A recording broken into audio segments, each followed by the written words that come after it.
ஞான ஒளி YouTube channel நேயர்கள் அனைவருக்கும் வணக்கம்.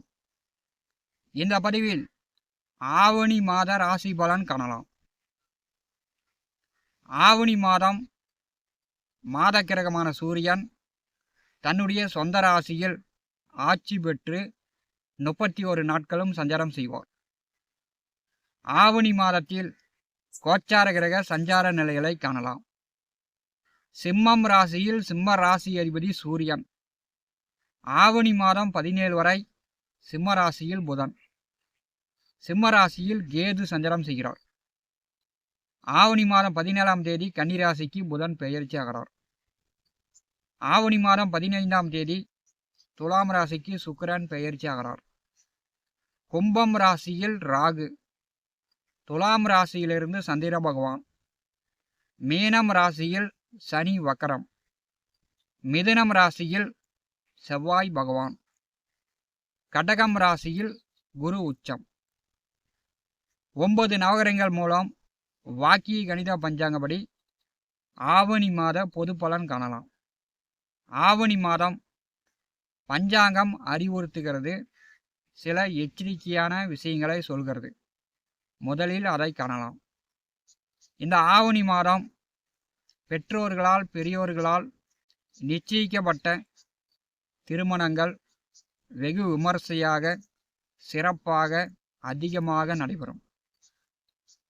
இந்த ஆவணி மாதம் கோவில் திருவிழா, கோவில் கும்பாபிஷேகம், மக்கள் பெருவெள்ளத்தில் வெகு விமர்சையாக நடைபெறும். ஆவணி மாதம் தமிழ்நாட்டில் எல்லா இடங்களிலும் நல்ல கனமழை பொழியும். இந்த ஆவணி மாதம் தமிழ்நாட்டுக்கு புயல் மழையும் வரத்துக்கு வாய்ப்புண்டு. எண்ணற்ற சுப நாட்கள் வருகிறது. வீடு கிரக பிரவேசம், திருமணம் செய்துக்கலாம். ஆவணி மாதம் வீடு கட்டுவதற்கு வாஸ்து நாளும் வருகிறது. ஆவணி மாதம் பஞ்சாங்கம் சில அறிவுறுத்தல்களை எச்சரிக்கைகளை சொல்கிறது. பார்த்தீங்கன்னா ரயில் விமான விபத்து ஏற்படும் என்று சொல்கிறது. தேவாலயங்களில் இடி விழும் என்று சொல்கிறது. அதனால் இந்த ஆவணி மாதம் இடி இடிக்கும் போது, மழை பெய்யும் போது மொட்டை மாடியில் போய் நிற்பது, மரத்தடியில் போய் நிற்கிறது, இதெல்லாம் பொதுமக்கள் தவிர்க்க வேண்டும். மழை பெஞ்சிட்டு இருக்குது, போய் செல்ஃபி எடுக்கிறேன் அப்படின்னு செல்ஃபோனை வச்சுட்டு பார்த்துக்கிங்கன்னா மின்னல் தாக்கு இடி விழும். அதனால் இந்த ஆவணி மாதம் பொதுமக்கள் மழை பெய்யும் போது இடி இடிக்கும் போது கொஞ்சம் கவனமாக இருங்க. ரயில் விமான பயணங்களில் போக்குவரத்தில் கொஞ்சம் கவனமாக இருங்க. சிம்மம் ராசி அன்பர்களுக்கு ஆவணி மாத ராசி பலன் காணலாம்.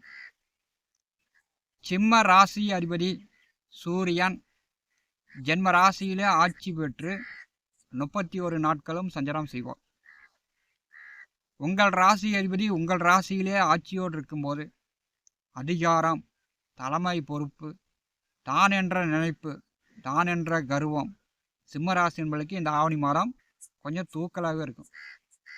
நெருப்பில் வேலை செய்யக்கூடியவர்கள், ஓட்டல் கடை வைத்திருப்பவர்கள், சமையல் மாஸ்டர்கள், நெருப்பில் வேலை செய்யக்கூடியவர்களுக்கு இந்த மாதம் சிறப்பு.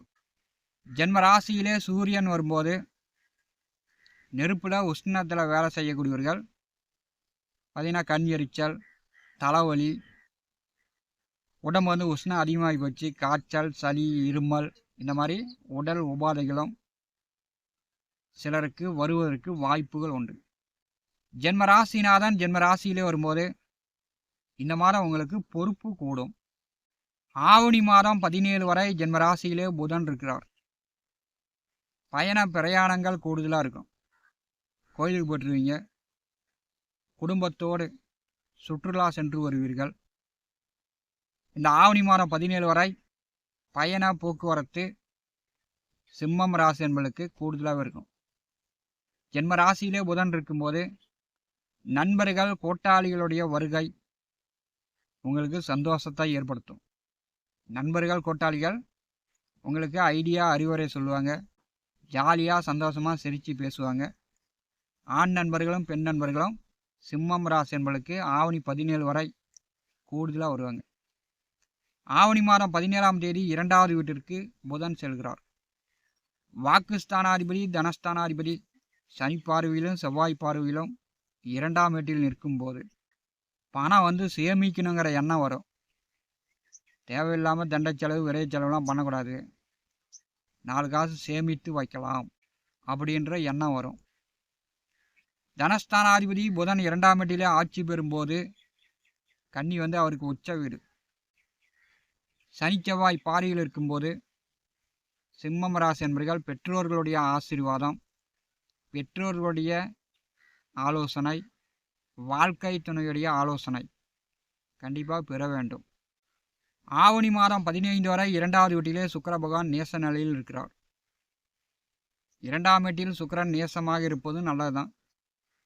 செவ்வாய் சனி பார்வையில் இருக்கும்போது வெளியில் யாரிடமோ பொதுவில் வந்து அந்தரங்கத்தை பற்றி, பெண்களை பற்றி, எதிர்பாலினவர்களை பற்றி தரைக்குறைவாக பேசுறது இதெல்லாம் வந்து சிம்மராசி என்பவர்கள் தவிர்க்க வேண்டும். ஏன்னா அவங்களுக்கு 3ஆம் அதிபதி நேசமாக இருக்கிறார். இளம் வயது, அதாவது 18 வயது பூர்த்தியாகாத பெண்ணிடம் ஃபோனில் வந்து பேசி கொண்டிருப்பவர்கள் ஆவணி மாதம் 15 வரை கவனமாக இருக்கணும். இளைஞர்கள் வந்து ஃபோனில் பேசிகிட்டு இருந்தீங்கன்னா அவங்க அப்பா அம்மா போய் காவல் நிலையத்தில் போய் கம்ப்ளைண்ட் பண்ணாங்கன்னா அப்புறமேட்டி போக்சோ சட்டத்தில் கைதாகக்கூடிய சூழ்நிலையும் ஏற்படுத்திடும். ஏன்னா நிறைய பேர் வந்து போக்சோ சட்டத்தில் கைதாகி சிறை செல்கிறார்கள். அந்த அமைப்பு ஆவணி மாதம் 15 வரை உங்களுக்கும் ஏற்படுத்திவிடும். ஆவணி 15 வரை 3ஆம் அதிபதி நீச்சமாக செல்லும்போது புதிய முயற்சிகளில் நீங்கள் வந்து கவனமாக இருக்கணும். புதிய முதலீட்டில் கவனமாக இருக்கணும். நண்பர்கள், கூட்டாளிகள், நல்ல நண்பர்களோடு பழகுங்க. கெட்டவர்களோடு சேர்ந்துக்கிட்டு பீடி, சிகரெட்டு, மது, போதை அப்படின்னு தவறான வழியில் சென்று விடாதீர்கள். ஆவணி மாதம் 15ஆம் தேதி 3ஆவது வீட்டிற்கு புதன் செல்கிறார். உங்களுடைய முயற்சிகள் அத்தனையும் வெற்றியாகும். பார்த்தீங்கன்னா உங்களுக்கு ஏதாவது கேஸ் இருந்துச்சுன்னா அந்த கேஸ் வந்து நிவர்த்தி ஆகும். தைரிய வீரஸ்தானத்திலே சுக்கிரன் செல்லும்போது உங்களுடைய முயற்சிகள் அத்தனையும் வெற்றி. அப்போ வந்து பார்த்தீங்கன்னா புதுசாக தங்க நகை எடுக்கலாம், வீடு கட்டலாம், புதிய வண்டி வாகனங்கள் வாங்கலாம். 3ஆவது வீட்டிலே சுக்கிரன் செல்லும்போது சிம்மம் ராசி என்பதற்கு ஒரு சிறப்பான அமைப்பு. ஆவணி மாதம் 15க்கு பிறகு ஆவணி மாதம் 7ஆவது வீட்டிலே சந்திர கிரகணம் நிகழ்கிறது. கலத்திரஸ்தானத்திலே சந்திர கிரகணம் நிகழும்போது விமான பயணம், ரயில் பயணங்களில் கவனமாக இருக்கணும். ஆவணி மாதம் 10ஆம் தேதி அன்று வந்து பயணம் போகிற மாதிரி இருந்துச்சுன்னா சிம்மம் ராசி என்பர்கள் அன்றைய நாள் தவிர்த்து விட வேண்டும். விரையாதிபதி 7ஆம் வீட்டிலே கிரகணமாக செல்லும்போது உங்களுக்கு விரயங்களும் விபரீதங்களும் ஏற்படுத்திவிடும். அதனால் சிம்மராசி என்பர்கள் ஆவணி மாதம் 10ஆம் தேதி கவனம். சிம்மம் ராசிக்கு 7ஆவது வீட்டிலே ராகு இருப்பது விவசாயிகள் பார்த்தீங்கன்னா ஆடு வளர்த்துறது, மாடு வளர்த்துறது, கோழி வளர்த்துறது, இந்த மாதிரி வளர்ப்பு பிராணிகள் மூலம் நல்ல லாபம் பார்க்கலாம். பூரிய சொத்து, பூரிய தொழில் செய்து கொண்டிருப்பவர்கள் நல்ல வருமானம் எடுக்கலாம். சிம்மம் ராசிக்கு 8ஆவது வீட்டிலே சனி பகவான் வக்கரகதியில் வருகிறார். சனி வக்கரமாக இருக்கும்போது உங்களுக்கு அஷ்டமச்சனியின் பாதிப்பு குறைகிறது. உங்களுக்கு வந்து கவலை, வேதனை, துயரம், துக்கம், மனபயம், உயிர் பயம் இப்படிலாம் வந்து கொஞ்சம் குறையும். சனி பகவான் வக்கரகதியில் வரும்போது வேலை, உத்தியோகம் மூலம், தொழில் மூலம் வருமானம் வந்து இந்த காலகட்டம் சராசரியாக வரும். சிம்மம் ராசிக்கு 11ஆவது வீட்டிலே செவ்வாய் செல்கிறார். 11ஆவது வீட்டில் செவ்வாய் இருப்பது மிக சிறப்பான அமைப்பு. பூரிய சொத்து பாகபிரிவினை செய்து கொள்ளலாம். தம்பதியர்களுக்கு குழந்தை பாக்கியம் உண்டாகும். குலதெய்வ வழிபாடு செய்யலாம். பார்த்தீங்கன்னா பங்காளிகள் அண்ணன் தம்பி ஒற்றுமையுடன் பூரிய சொத்தை பாகம் பிரித்து உங்களுக்கு சேர வேண்டிய சொத்து விற்கணும் அப்படின்னு நினச்சிங்கன்னா இப்போ வந்து நல்ல விலைக்கு அதிக விலைக்கு விற்கலாம். புதிதாக வீட்டு மனை வாங்கலாம், விவசாய நிலம் வாங்கலாம், புதுசாக வீடு கட்டலாம், புதிய வண்டி வாகனங்கள் வாங்கலாம். செவ்வாய் 11வது வீட்டில் இருக்கும்போது சிம்மம் ராசி என்பதற்கு பெரிய அளவு அதிர்ஷ்டமே. சிம்ம ராசிக்கு 12வது வீட்டிலே குரு 12ஆம் வீட்டில் இருக்கும்போது வேலை சார்ந்து உத்தியோகம் சார்ந்து இளைஞர்கள் அல்லது மத்தியம வயதில் இருப்பவர்கள் வெளியிடத்தில் வேலை பார்க்கக்கூடிய அமைப்பு, மனைவி மக்களை விட்டு பிரிந்து செல்லக்கூடிய அமைப்பு. அப்படி இல்லைன்னா மனைவி பிள்ளைகளிடம் சண்டை கட்டாமல் பார்த்துக்கணும். 12வது வீட்டிலே குரு இருக்கும்போது தவறான தொடர்புகள் சிம்மம் ராசி என்பவர்கள் தவிர்த்து விட வேண்டும். தவறான தொடர்புகள் இருந்துச்சுன்னா குடும்பத்தில் பூகம்பம் வெடிக்கும். குடும்பத்தில் திருமணமான கணவன் மனைவிக்குள் பிரச்சனை தான். சிம்மம் ராசி என்பவர்களுக்கு ஆவணி மாதம் பார்த்திங்கன்னா ஜென்ம ராசிநாதன் ஜென்ம ராசியில் இருக்கும்போது அனைத்து பொறுப்புகளும் உங்கள் தலைமையில் இந்த மாதம் கூடி நிற்கும். சிம்மராசி என்பவர்கள் உங்கள் பொறுப்பு உணர்ந்து நீங்கள் செயல்பட வேண்டும்.